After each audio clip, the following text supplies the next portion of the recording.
Welcome back. Let's get into this section. And the very first thing I want to talk about is mindset.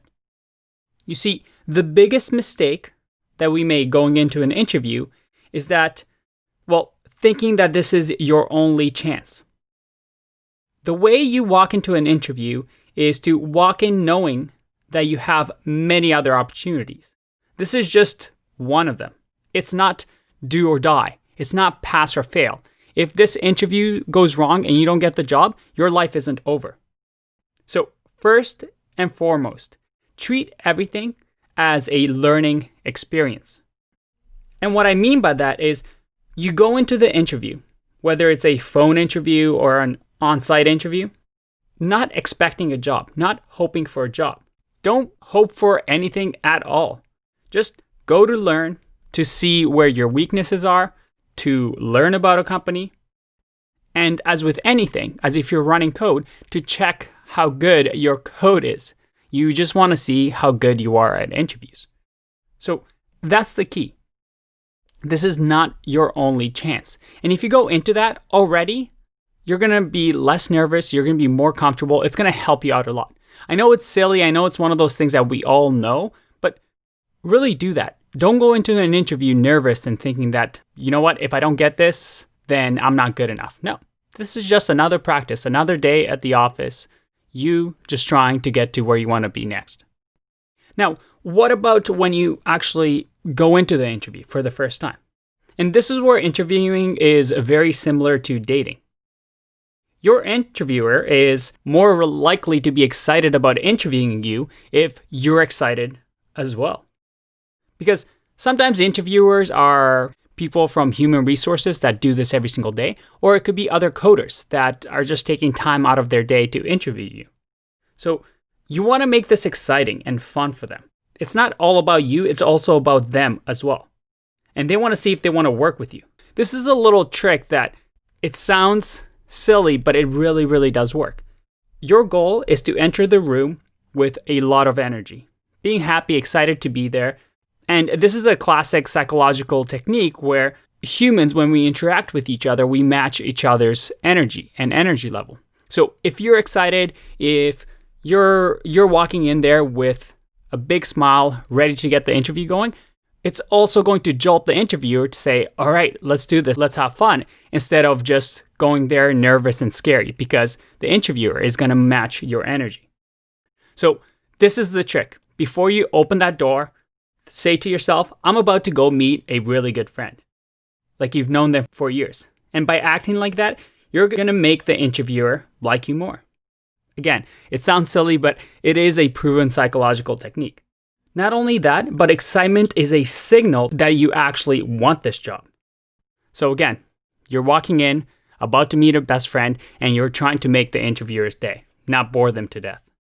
And an interviewer wants to ask or answer 3 questions during this interview. The first one we know. Can you do the job? Do you have the coding skills necessary? Do you actually have the skills necessary? But this isn't the only question. You also have, can I work with you? Is this the type of person that I want to be coworkers with? Are they going to be fun to be around?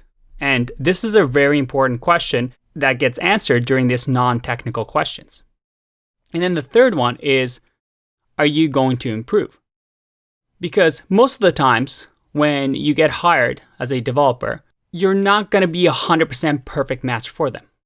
On your first day, on your first week, the first month, you're learning on the job and learning their ways, how their code bases work, how their best practices works, and you're constantly improving. And they're looking for people that can adapt quickly and learn, and a year from now become a really valuable asset.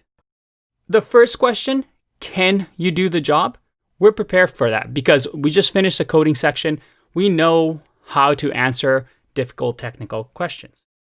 But these other 2, we haven't really talked about them. And again, that's what we're going to cover here.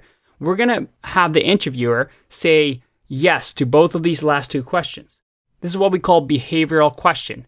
Can I work with this person? Is this person going to be fun to work with? And are they the type of person that's constantly improving, that's going to become better and better? How do we do this?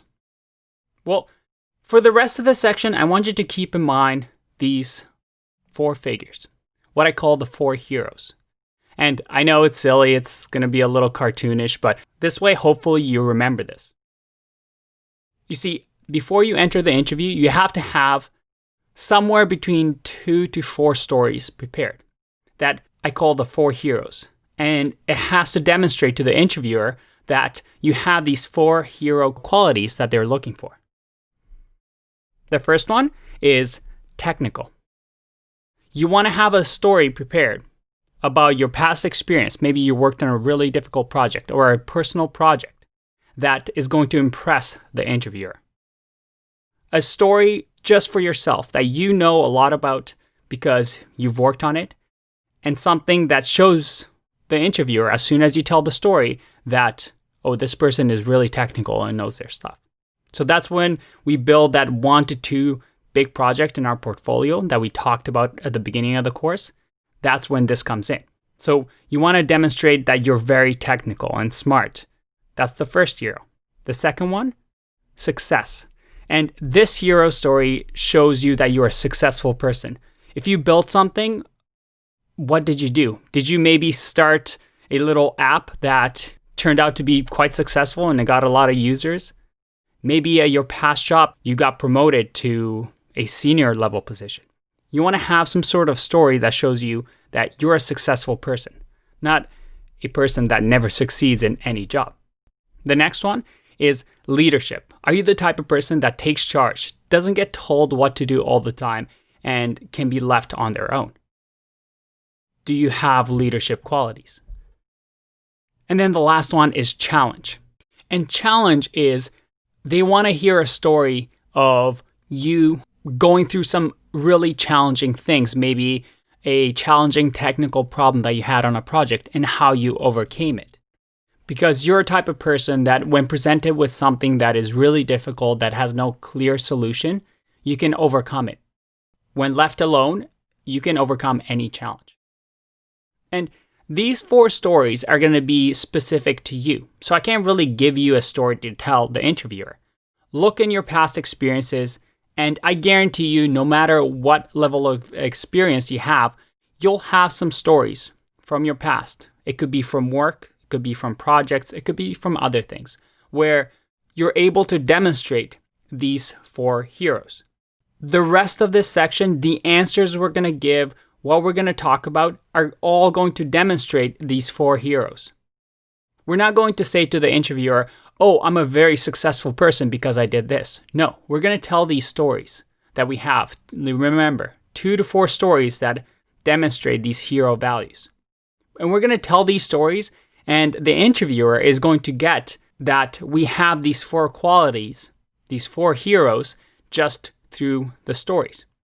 And if you have these stories prepared before the interview, well then you can always, depending on what question you get asked, you can always answer these questions with some sort of these stories that you have, because these stories are already prepared for you. This is where I say that all non-technical interviews sound the same, because you have these stories prepared and you just change them up a bit to answer the specific question, but deep down inside, you're just demonstrating these qualities. Remember, these qualities are the qualities that we have to answer the last 2 questions. And that is, can I work with this person? And are you going to improve? So let's get into it and answer some questions that we might get asked in an interview. I'll see you in the next one. Bye-bye.